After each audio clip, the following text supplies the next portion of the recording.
नमस्कार, मैं हूं अशोक कुमार और आप देख रहे हैं जेडब्ल्यू न्यूज। जेडब्ल्यू न्यूज की इस झारखंड चौपाल की श्रृंखला में आज हम बात करेंगे आरसू की। कल बैठक हुई थी हार की समीक्षा पर। और इस समीक्षा बैठक में क्या बात हुई, क्या आउटकम निकला इसका, इन सभी बातों को आपके सामने लेकर आ रहे हैं हमारे झारखंड वीकली .com के संपादक श्री नारायण विश्वकर्मा जी। नारायण विश्वकर्मा जी, आपका स्वागत है हमारे चैनल पे। जोहार। तो क्या कहना चाहेंगे सर? झारखंड। कल कल का जो समीक्षा हाँ। बैठक हुआ आंसू का हार की समीक्षा पर, क्या जी। क्या क्या बातें उभर के निकली उसमें, और आपकी क्या राय है उसमें? झारखंड झारखंड वीकली .com के व्यूअर्स को जोहार। देखिए अशोक जी, बीजेपी की समीक्षा रांची में हुई थी 3 दिसंबर 4 दिसंबर को। उसके करीब 5-6 दिन बाद आशू ने अपनी समीक्षा बैठक की और काफी गहरा मंथन, दिन भर मीटिंग चली। उसका क्या लोगोलुभाव था, यह थोड़ा सा चौंकाने वाला भी है। आप पूछेंगे क्यों भाई, चौंकाने वाला क्यों है? सही सही। मजे की बात यह है कि आसू के मुखिया सुदेश महतो ने समीक्षा के दौरान ये कहा कि एनडीए के बीच समन्वय का अभाव था, कोऑर्डिनेशन नहीं था। सही सही। लेकिन उन्होंने एक बार भी राजनीति के हॉट कॉक बने जयराम महतो पर उन्होंने एक शब्द भी नहीं कहा, साफ बचकर निकल गए। निकल गए। जबकि उनकी हार की जड़ में वही है। ये दिलचस्प बात है। बिल्कुल बिल्कुल। और लेकिन इससे बड़ी दिलचस्प बात यह है कि इसमें उन्होंने कुछ कहा ही नहीं। जहां ये तक ये थोड़ा सा जहां समझ से परे है। बिल्कुल बिल्कुल। जयराम मातो साहब ने पूरा वोट का जो ध्रुवीकरण किया है, वो सबसे ज्यादा वोट का जो डिस्ट्रीब्यूशन हुआ है, उनके उनके कट कट आंसू का जो वोट कटा है, वो जयराम मातो साहब ले गए अपने साथ। मैं बताऊं आपको कि 20 जगह पर उन्होंने जबरदस्त सेंधमारी की है। उनको भूत कटवा नहीं कहा जा सकता हाँ है। हाँ हाँ, बिल्कुल बिल्कुल। उन्होंने जबरदस्त सेंधमारी की है। और ये सेंधमारी उनका आंसू के लिए हार का सबसे बड़ा कारण है, जिस पर कि मंथन में। अब आप बताइए, बीजेपी में सीपी सिंह वरिष्ठ नेता है बीजेपी के, बिल्कुल बिल्कुल। बाबूलाल मरांडी प्रदेश अध्यक्ष हैं, और भी कुछ बड़े लोगों ने कहा कि हाँ, जयराम भी फैक्टर थे। रहा। हाँ, बिल्कुल तो बिल्कुल। बीजेपी की ओर से जयराम का नाम तो लिया गया कि उन्होंने बड़ा फैक्टर था, उसकी वजह से भी हार हुई है। बिल्कुल। मैंने उन्होंने भी कारण माना, लेकिन उनका नाम ही नहीं लिया कि जयराम महतो भी कोई फैक्टर थे। ये थोड़ा सा मुझे विचित्र लगा उनकी उनके मंथन से। और वो जब बोलेंगे तो जाहिर है कि स्टेटमेंट उन्हीं का बाहर आएगा। बिल्कुल बिल्कुल। तो उन्होंने स्टेटमेंट दिया है कि भाई समन्वय का अभाव था। और दूसरा, कि सीटों के बंटवारा को लेकर समय बहुत लगा। यह भी उनका एक तर्क था कि हम लोग सबको सही ढंग से व्यवस्थित नहीं कर पाए, सब कम मिला। एक समय का उन्होंने बहाना किया। लेकिन ये हार के प्रमुख कारण नहीं है। मैं जो बताने चाहता हूँ कि हार के जो बड़े फैक्टर में, एक तो जयराम महतो हो गए। दूसरा, जो जयराम महतो ने उनको जो 10 सीटों पर धक्का दिया है, जो उनके वोट उनके काटे नहीं है, वहां हार जीत की स्थिति थर्ड या सेकंड नंबर पर है। वो रनर रहे हैं कई जगह। ज्यादातर जगहों पे अगर वो सेकंड आए हैं। उनकी जो पार्टी सेकंड है, आए हैं, सेकंड सेकंड रह थर्ड आए हैं। गए। बिल्कुल हाँ, तो उनको 5,000 6,000 वोट मिल रहा है। बिल्कुल। मिनिमम वोट 26,000 से लेकर 71,000 72,000 तक वोट उनको आया बिल्कुल है। बिल्कुल बिल्कुल। और अगर मांडू में बिहारी महतो अगर चुनाव जीत गए हैं, वहां पर इनको हराने में, माने 231 वोट लाने में, वो जयराम जेल के पार्टी ही फैक्टर रही है। जो उन्होंने उनको 231 वोट लाकर उन्हें किसी तरह से उन्हें, क्या है? माने एक सीट मिल गई। मिल गई एक मिल गई। लाज रह गई लाज आंसू की। रखी, हाँ। सुदेश महतो साहब वरना, अपनी सीट नहीं बचा पाए। हाँ। और इसके बाद बिहारी महतो तो मान लीजिए व्यक्ति वोट से वो अपनी माने सीट बचा लिए, एक आंसू का नाम रह गया कि चलो भाई एक सीट तो विधानसभा में गूंजेगी, एक आवाज। लेकिन उनकी आवाज बंद हो गई। इसमें कई लोगों ने कहा कि हमारी कई लोगों से बात हुई, उनमें सिल्ली के भी कुछ लोग हैं जो उनको बहुत करीब से जानते हैं, पार्टी के भी कुछ लोग जो करीब से जानते हैं, जिनके कार्यकर्ता हैं। तो उनसे मैंने पूछा कि सुदेश महतो ने जयराम का नाम ही नहीं लिया। तो बोले नहीं, जयराम का क्या नाम लेना था इसमें, वो तो हम लोग में कोऑर्डिनेशन नहीं बन पाए। हम बोले आप भी वही बात कह रहे हैं। तो हमने कहा कि कुर्मी के सबसे बड़े नेता कल तक वो माने जाते थे, सुदेश महतो। और बीजेपी को भी यह भरोसा था कि इनके रहने से कुर्मी वोट हम लोग बटोर लेंगे। बिल्कुल। 25% पूरे झारखंड में, 25 से ज्यादा ही है, इतने वोटर जो है सो हमारे झारखंड में है। 25% में आप सोच कर देखिए अशोक जी, तो ये बड़ी विचित्र बात है कि आंसू भी झारखंड आंदोलन की कोख से उपजी हुई पार्टी है। बिल्कुल। बिल्कुल। और मूलवासी, जिसे हम कुर्मी महतो मंडल ओबीसी जो भी कह लें, उनका बहुत बड़ा फैक्टर है जीत हार में। हम्म। माने वो डोमिनेट करते हैं। और भाजपा को यही उम्मीद थी 2014 में, जब ये साथ नहीं लड़े थे, हम्म। तो सुदेश महतो को लगा कि रामटहल चौधरी के अगेंस्ट लड़ेंगे, रांची का सांसद चुनाव भी लड़ गए थे वो। हम्म। लेकिन उनकी बुरी हार हुई हार हुई। और रामटहल चौधरी चुनाव जीत गए।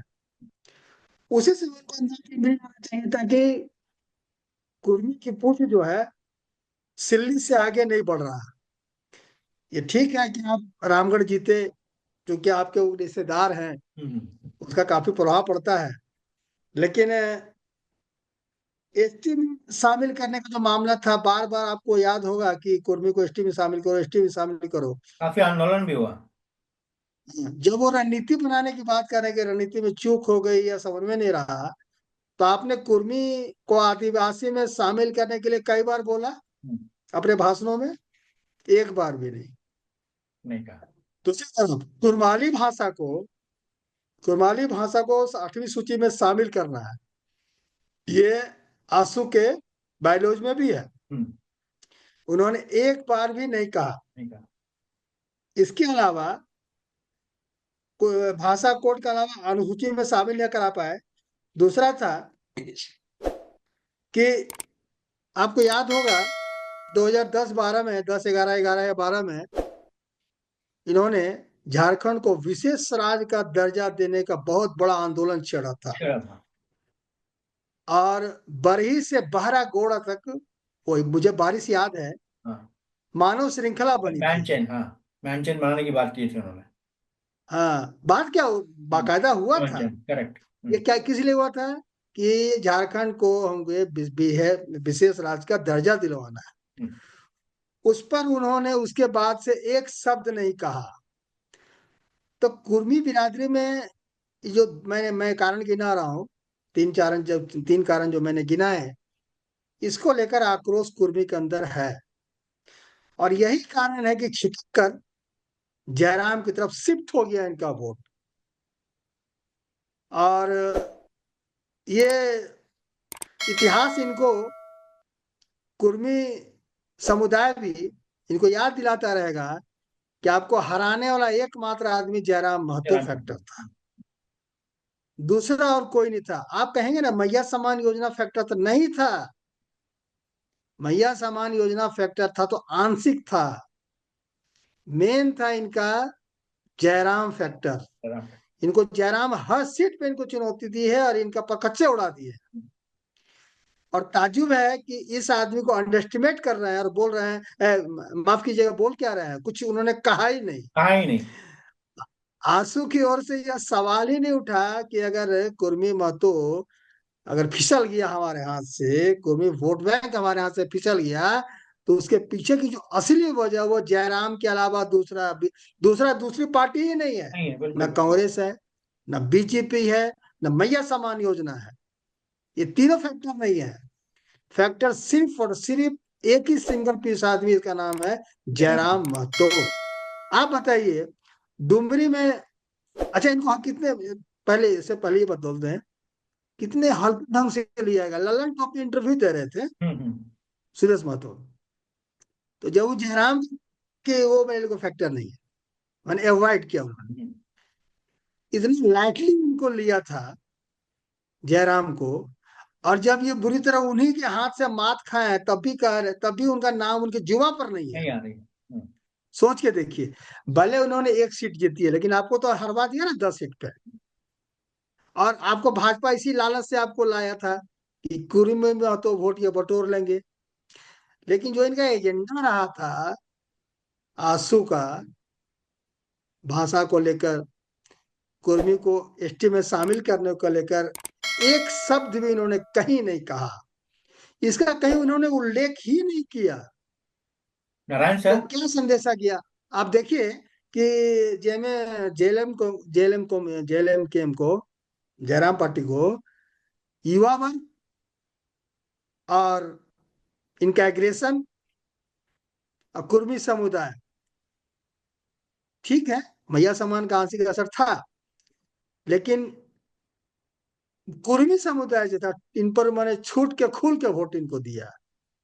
तभी ना भाई, आप कहीं 70,000 लाए, कहीं 60,000 लाए, कहीं 40,000 लाए, कहीं 42,000 लाए, कहीं 30,000 लाए, कहीं आप हार जीत का फैसला करवा दिए। और इसके बाद भी ये नहीं कहना कि जयराम ये फैक्टर था। तो इसे क्या अंदाजा लगता है कि आने वाले समय में अगर सुदेश महतो इस तरह की बात, कुछ बातों को छुपा जाएंगे और ये स्वीकार नहीं करेंगे कि हार के कारणों में एक जयराम फैक्टर भी है। माने भाजपा इस बात को मान रही है लेकिन आप क्यों नहीं मान रहे आप हैं? क्यों नहीं मान रहे? लेकिन सवाल तो आप ही से होगा कि कोई कुर्मी वोट, कुर्मी समुदाय का वोट तो आप पर डिपेंड थी भाजपा। हम्म। अच्छा, भाजपा ने अपने रिव्यू में कहा था आंसू के बारे में कि आंसू पर निर्भरता सही नहीं हुआ, सही। और ये कह रहे हैं कि कोऑर्डिनेशन की कमी थी। ये अपने मंथन में कह रहे हैं कि कोऑर्डिनेशन की कमी थी।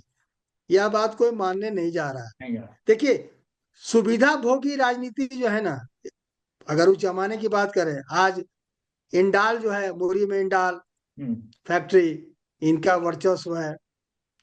न्यू क्लियस मॉल जो है, उनमें बताया जाता है कि इनकी सहभागिता है। हम्म। और हाई टेंशन इंसुलेटर फैक्ट्री जो बीएसआईडीसी के अंतर्गत आता है, वो बिहार सरकार का अभी भी उस पर कब्जा है।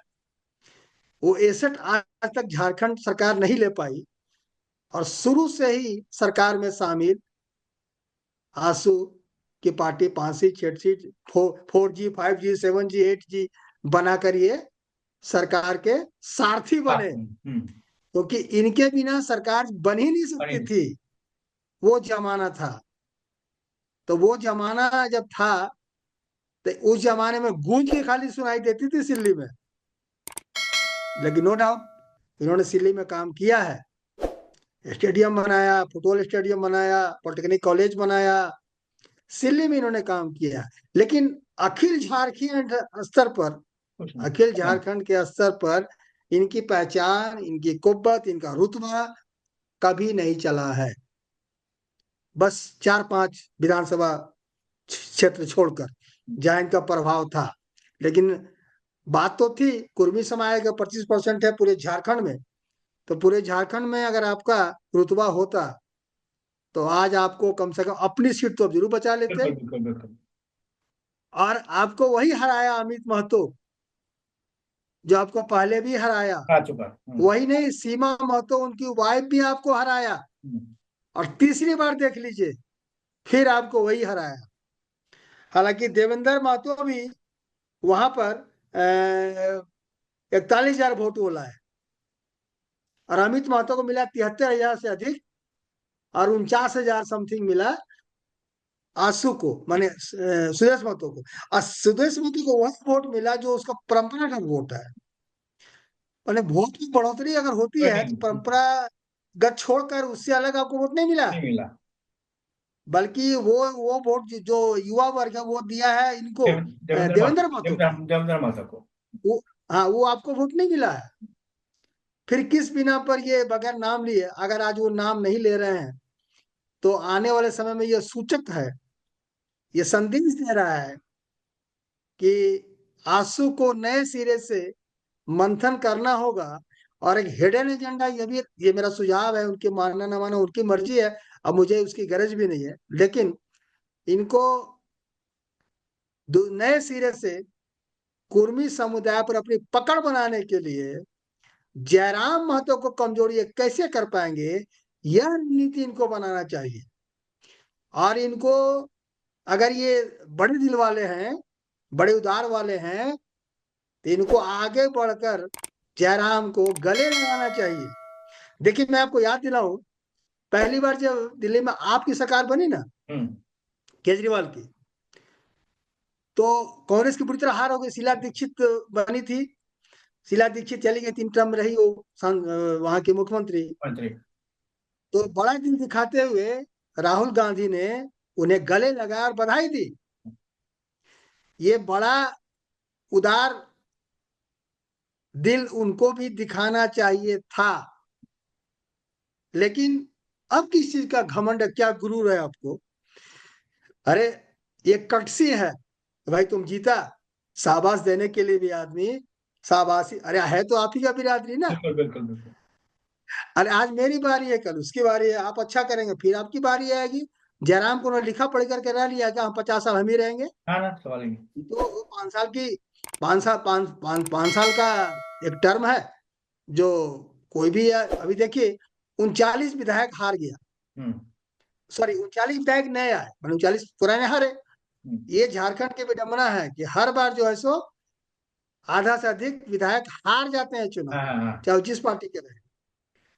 आंसू में अगर चंद्रप्रकाश चौधरी, अगर वो निकले होते अपने संसदीय क्षेत्र गिरिडीह में, तो डुमरी भी जाकर वो प्रचार करते। बिल्कुल। डुमरी में सुदेश महतो की वाइफ नेहा महतो भी आई, हम्म। यशोदा देवी के प्रचार के लिए। क्या के लिए? हाँ सुदेश, हाँ बाकी और कहीं सुदेश महतो, क्योंकि अब उनको अपनी सीट की चिंता थी। देखिए इस बार हुआ क्या, बाबूलाल मराठी को अपनी सीट की चिंता थी, वो कहीं गए नहीं, अपनी सीट पर उलझ के रह गए। हम्म। चंपई सोरेन साथ में भी हुआ, सुदेश महतो के साथ में भी वही हुआ। वो निकल ही नहीं पाए वहां से। अगर निकले, मान लीजिए किसी एक आध सीट पर गए हो, मुझे नहीं याद है, अगर एक आध सीट पर गए भी है, तो प्रभावशाली ढंग से वो अपने बात नहीं रख नहीं पाए हैं। करना। और एक ही बात जो बीजेपी ने कहा बांग्लादेश घुसपैठियों को लेकर, तो वो खाली बोले कि सरना धर्म बिल कोड जब हम लोग की सरकार आएगी तो हम लोग लाने का प्रयास करेंगे, बस इतना ही कहा उन्होंने।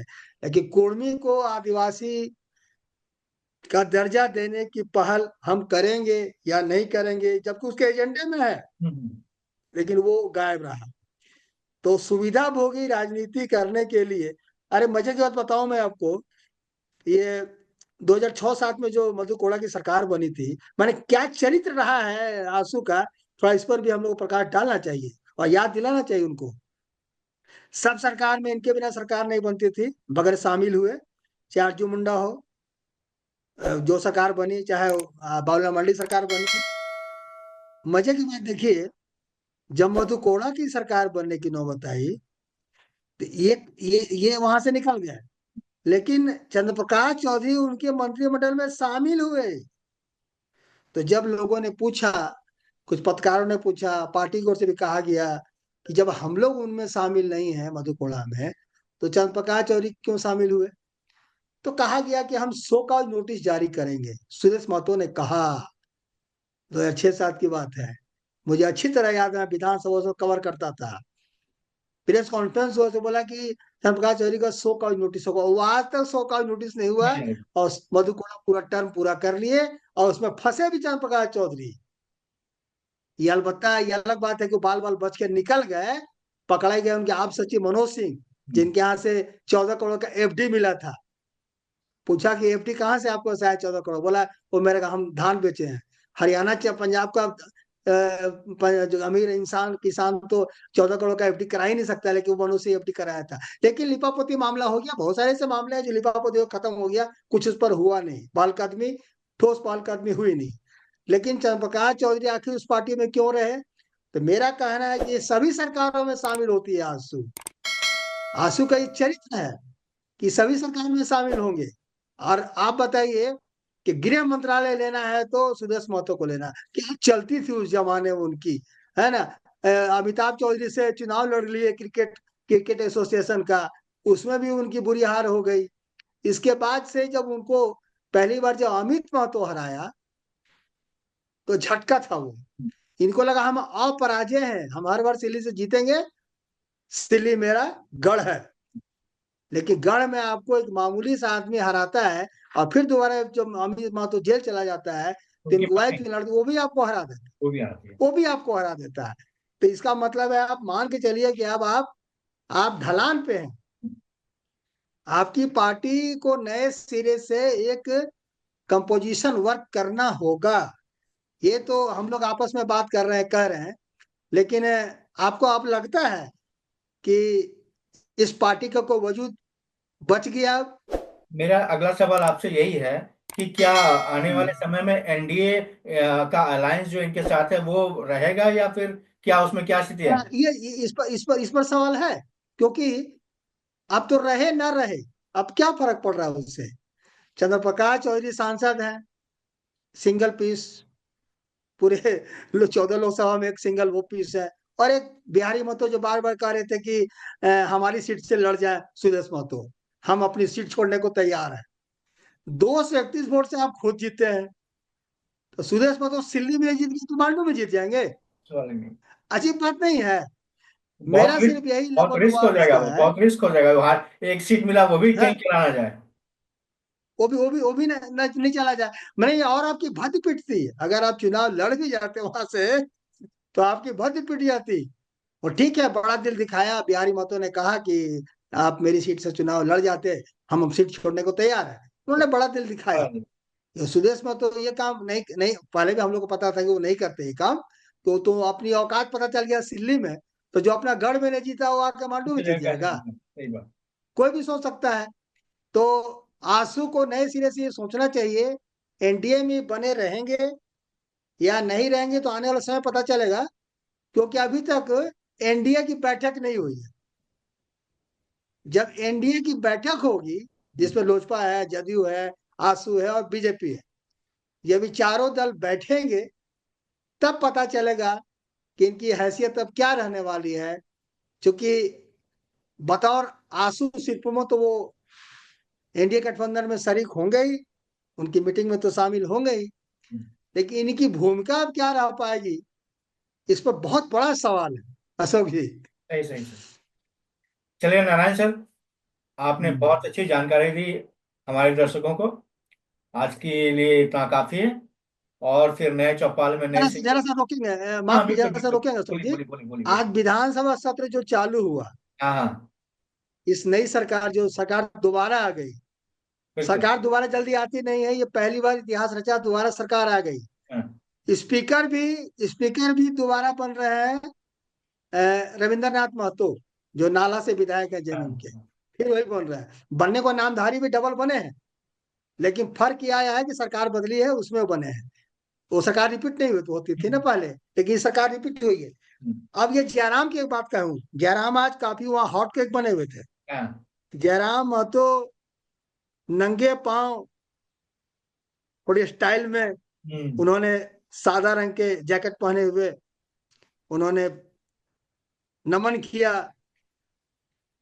विधानसभा की धरती को, और नंगे पांव, और उन्होंने खोटा में शपथ ली। हम्म। हमें जो मेरा अपना अनुभव कहता है कि खोटा का शायद वो इकलौता आदमी है जो शपथ उन्होंने ली है लिया उन्होंने। खोटा भाषा में।